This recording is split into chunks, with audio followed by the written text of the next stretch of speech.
Hey guys, it's Melissa from Rooted Home and Garden, and today we are actually inside my home. I have a few things that I wanted to get done inside, and I thought it'd be fun to bring you along with me. I bought these cute little mason jars that I thought would be super cute to actually put my spices in my drawers in these, just because it's cuter than the packages that I get from the store. So I thought you guys would have fun doing that. Plus I bought an antique the other day and I want to actually get it installed into the house. It's so pretty. So this is the vessel that I bought. Isn't this so pretty? It said it is copper. So I'm really hoping I wasn't scammed. I did try the magnet test to see if it would stick, and sure enough, it did not stick. So I'm pretty confident that it is copper. Plus look how old that looks.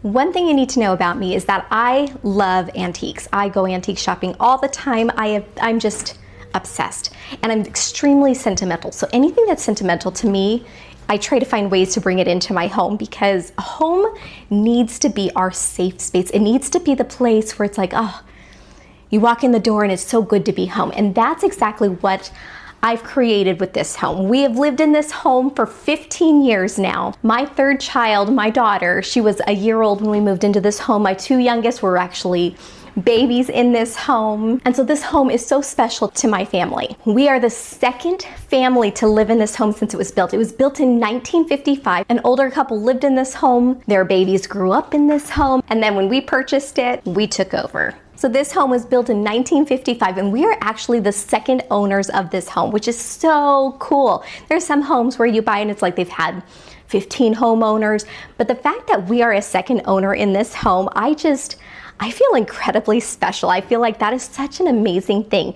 The people who lived here before us, they loved this home. They took care of it. And I feel like sometimes you can feel that when you walk through a home. And that's how I felt when we walked through this home before we purchased it. We walked through and it's like you could feel the love in this home. I just think that's great. We actually know the owners now. We didn't know them beforehand, but they actually go to our church now. So that's actually really cool. So we talk about the home all the time. They ask questions about the home because we've done a ton of work to this home.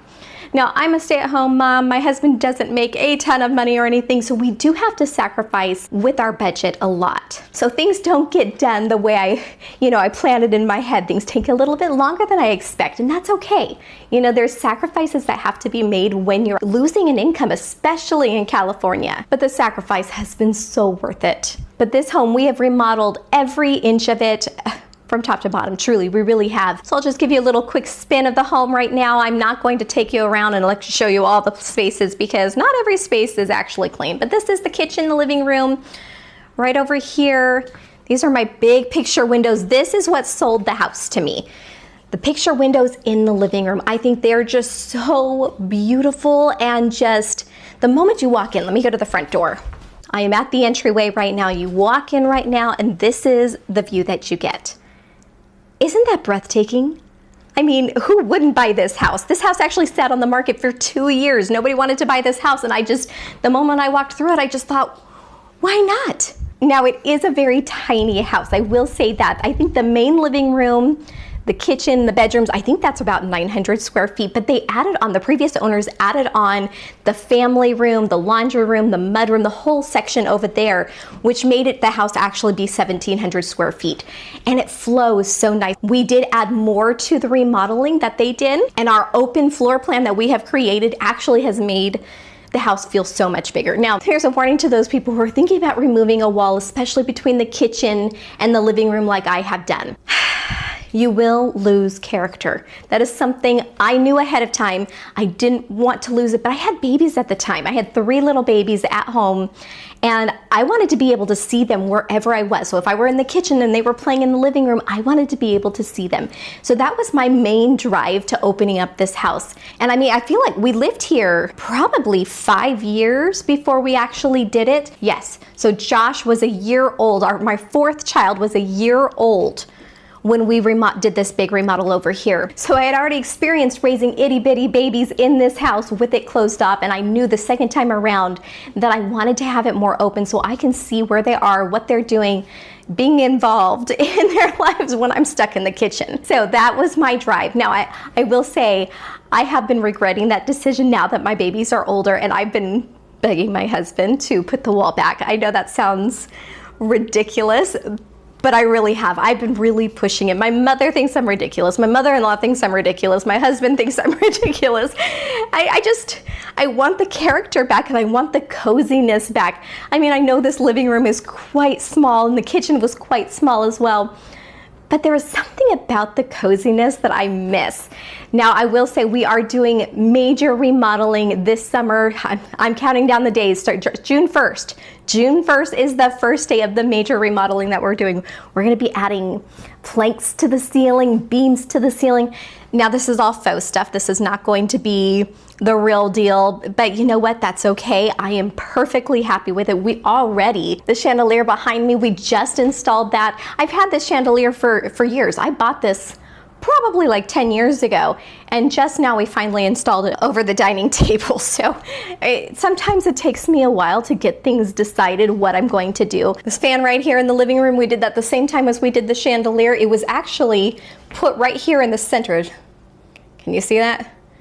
It's okay, that's going to be covered. I'm not worried about that because in just about a week or two, that's going to be covered. So it's no big deal. I wanted this in the living room and I feel like it's made it so cozy, like it's 3 little rooms, and that's what I'm missing in this house. I feel with the remodel, we've turned this into one big room, so there's no surprises, and I don't like that. I love how in my garden, I have all these different spaces in different rooms. To me, it makes the yard feel so much bigger and cozier and unexpected, like, oh, what's around this corner? Oh, it's something else.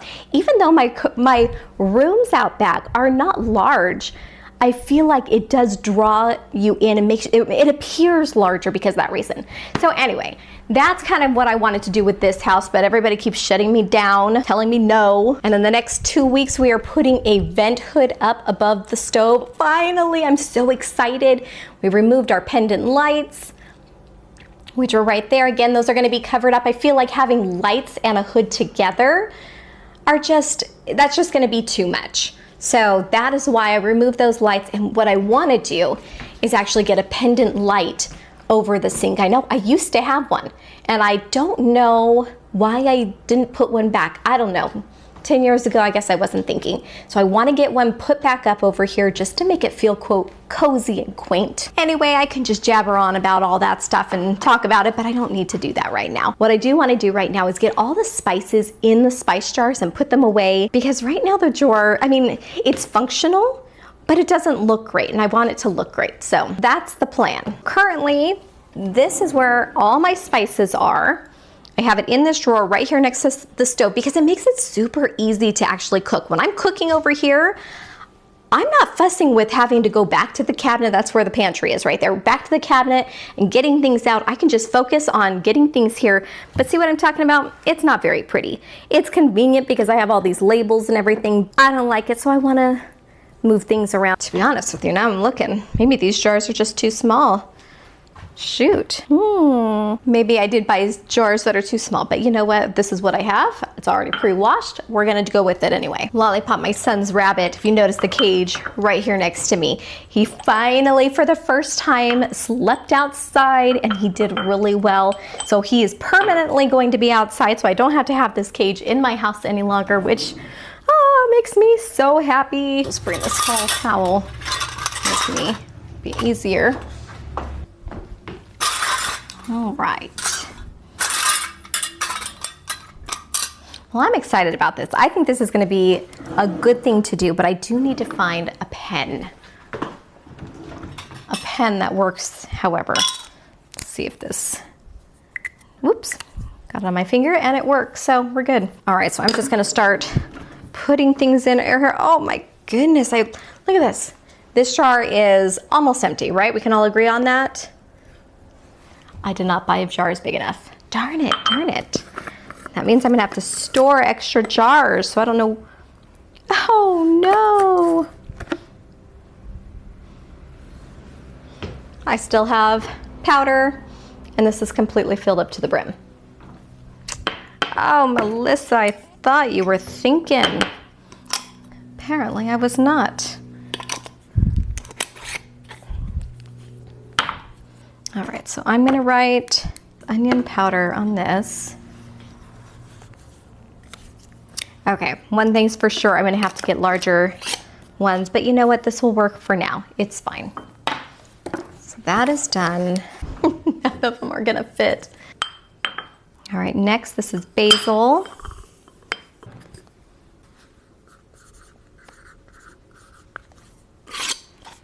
But you have to admit, this looks pretty darn cute, doesn't it? Some thyme.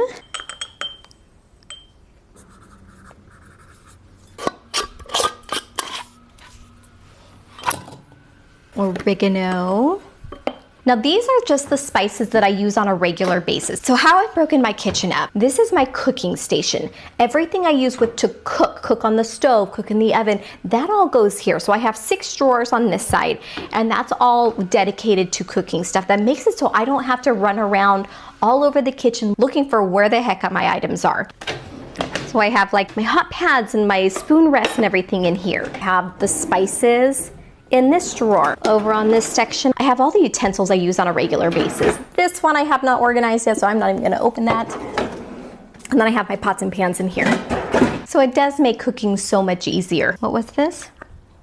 Oh, this was oregano. So I have my other spices that I don't use on a regular basis up in the cabinet in the pantry. I have 2 sections for my spices. I have cooking spices and I have baking spices. My cooking spices are in a different section, and those are the things I do use, but not on a regular basis. So, but things like for once a month or once every couple of months are all up in the cabinet. So I still have it, but it's not taking up space of things that I use on a regular basis. And the same with my baking stuff. The things that I don't use on a regular basis are up in the cabinet in their own section. The stuff I use on a regular basis, I actually keep in my baking center, which is right behind me. That's just how I do it. It's super convenient for me. It really works well with, you know, the things that how I think and how I cook for my family. This is chili powder. This is so cute. So what I'll do is all the spices that I still have extras left over, I'll just put it up there. Or if I have enough jars, I can put it in a second jar down here. That would make it work. But that way I can still use these jars. I mean, I spent the money on it. I don't want to throw them away, so we're just going to use them anyway.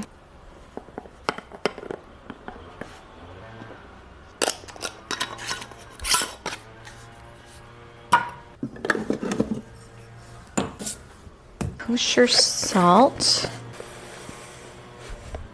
Now, I don't know why I have kosher salt and regular salt. I think I've heard there is a difference. My husband actually went to culinary school before he switched to his current position. So he went to Culinary Institute of America in New York. He's very proud of that, by the way. Anyway, he knows why we get different salts. I am just a mom who does simple little things, so I don't really have reasons why I have different types of salts. Sometimes I feel like using one, sometimes I don't. I didn't buy this, so if you're wondering why I have that, I don't know. You'll have to ask him. He's the person who buys those things. But I'm sure there is a reason for one recipe to have that. I really like the way these look. Doesn't that look so cute? I love that little quilted design on it. It's quite sweet in my opinion. Italian seasoning. This I use a lot. And we are almost out. Okay, oh, ground cumin. Now, I didn't see any paprika. I use paprika a lot with my cooking, and I don't see any, so I might be out. So I might have to just order more. My big salt and big pepper, I think I'm just gonna leave them in their containers here because that is something we do use on a regular basis. The chicken bouillon, I'm also gonna just leave in its container as well. I have these packets of like ranch dressing. Have you guys ever made this before? You could use fresh spices, and I understand that, but this is so good. I love this. And my sister told me to buy this stuff. She's been making this for a while, and she's like, you need to buy this stuff and use it. So I tried it. I'm never going back to store-bought ranch dressing because that stuff's amazing and it's so easy to make. All right, it's time to see how they're gonna turn out. It's cute. Oh, I forgot the garlic salt. This I use on a regular basis. Perfect. Oh, I love that. That is so much cuter. I guess I could put pepper. I have one left. I got these at Walmart. I bought them for a pack, I think of 15, maybe they were 14, I'm not sure. But it was only just a few dollars. It wasn't very expensive at all, which is why I love using the in the mason jars.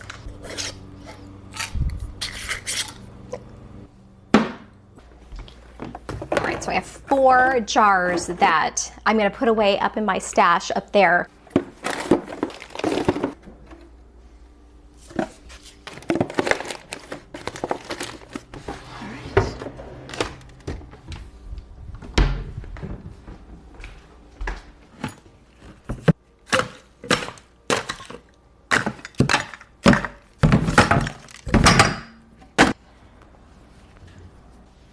Now that I'm done with my main chore of actually putting the spices away, I want to start decorating with my pitcher. So currently we're focusing on the sink area. Right now I have this white pitcher up here. I've had this for years. I think I either bought it at Walmart or at Target, probably, I don't know, 15 years ago.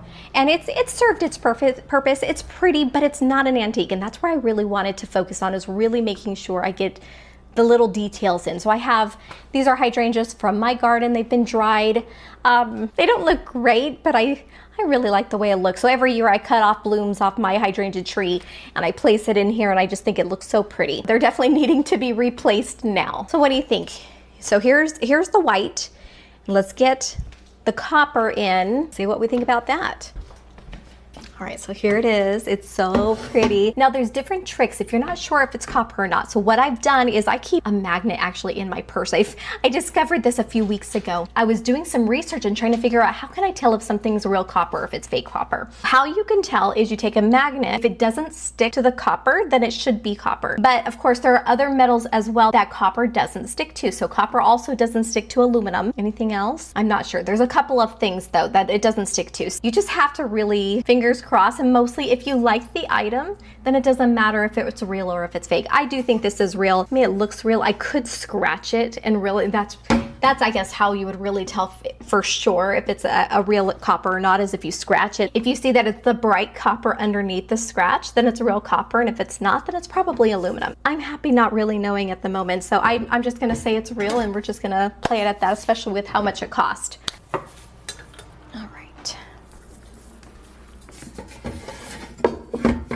But they're roughly the same size, which is perfect for this little windowsill.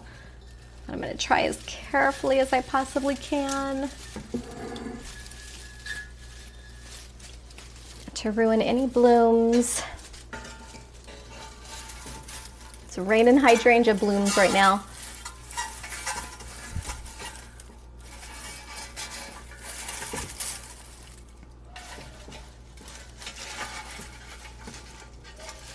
Okay, I have to be careful not to put many in the back because it's such a shallow area. So I don't want it to be squished. And some of them do get squished pretty easily because we open and shut the windows on a regular basis. Put these ones in the center, up a little bit. So it gives it a nice full appearance. Oh, that's pretty. Look how pretty that looks. Oh, I love it. Oh, the coloring looks so good with the copper. Doesn't that look great? Oh, I think it's gonna be beautiful. Let's try it on the windowsill. Please look good, please look good.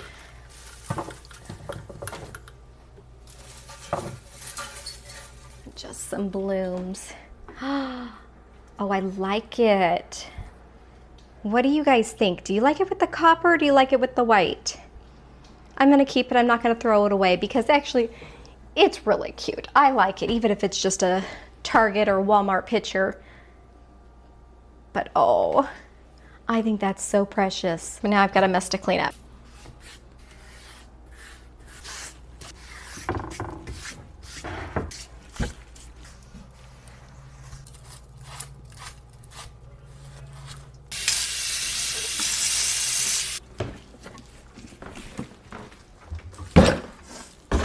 All right, so here's the little backup view to that area now. What do you think? Do we like it with the copper or with the white? Imagine a pendant light hanging from the ceiling right there instead of that light right there. I'm really done with the recessed lighting. I don't know what I was thinking. I feel like I just took away so much character adding all these recessed lighting. Thankfully, for the most part, my husband is very respectful with my, I don't know, my issues, I guess, of decorating and redecorating all the time. He usually doesn't have too much of an issue with me doing things and changing things all the time when I realize things don't work out. We've been married for 22 years. We're going on 23 this year. We've been married a very long time, so he loves me. Thank goodness. But this is it. This is home. I've got to show you this, guys. This right here, this is our new water filtration system. I love this thing. This is called, I believe it's Certoda water filtration system. This is real copper. Water actually goes in through the top, it filtrates through it down, and it makes it extremely healthy to drink. So we no longer drink out of the sink. We now just use this, and I really love it. It looks just so pretty right here. Well, guys, I hope you didn't mind the change of pace of being in the house this time. I would love to start bringing you into my home like once a week, having you come inside, and we can either work on cooking stuff or organizing stuff or decorating stuff, and I don't know, just make it more personable to me, I think. I think that would be really nice. So if you guys like that idea, just let me know. If you really don't like that idea, let me know as well, because I don't know, to me, it sounds like it'd be fun. So thanks for joining me today, guys. See you next time. Bye.